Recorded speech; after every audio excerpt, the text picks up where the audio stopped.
Hello guides, আসসালামু আলাইকুম। সবাই কেমন আছেন? আসেন আমার সাথে, দেখি আপনাদেরকে কি দেখাই। আজকে আপনাদের নকশি খাতা দেখাবো। আপনাদের গ্রামে কি এখনও নকশি খাতা বানানো হয় কি না সেটা জানাবেন। দেখেন, আমাদের বরিশালে এখনও নকশি খাতা বানানো হয়, আর নকশি খাতা এখনও বিখ্যাত। আর অনেক সুন্দর সুন্দর ডিজাইন করে নকশি খাতা বানানো হয়। দেখেন, এক কালার কাপড়ের উপরে নকশি করা হয়।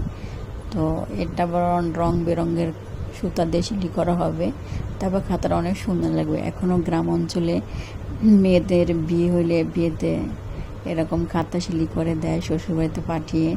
তো খুব ভালোই লাগে খাতাগুলো তখন দেখতে।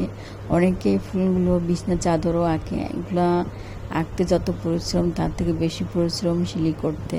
আর ফুলের খাতা অনেক পরিশ্রম লাগে, পরিশ্রম হইলেও এগুলো কিন্তু অনেক সুন্দর হয়। খাতাগুলো খুবই সুন্দর দেখার মতন, আর দেখলে ভালোই লাগে। আপনাদের এলাকায় এরকম খাতা বানানো হয় কি না বলবেন। আমাদের এখানে খুবই প্রচলিত এই খাতাগুলো। প্রত্যেকটা ঘরে ঘরে প্রতিযোগিতার মতন কে কার থেকে সুন্দর খাতা বানাবে, কে কয়টা বানাবে, এরকম চলে। তো এরকম ঘরে ঘরে প্রতিযোগিতা করে খাতা সিলি করা হয়। একজনের দেখা দেখি আরেকজনে একই রকম ফুল পাঁচজনও সিলি করে সুন্দর হইলে। আর সত্যি প্রতিযোগিতার কাজগুলোই সুন্দর হয়। একা একা কাজ করা সম্ভব না, পাঁচজন মিলে কাজ করলে সেই কাজটা সুন্দর হয়। যেমন আমাদের ফেসবুক প্ল্যাটফর্মের মতন হাজার হাজার দর্শকের মধ্যে আমরা কাজ করি, ঠিক এটাও এরকম।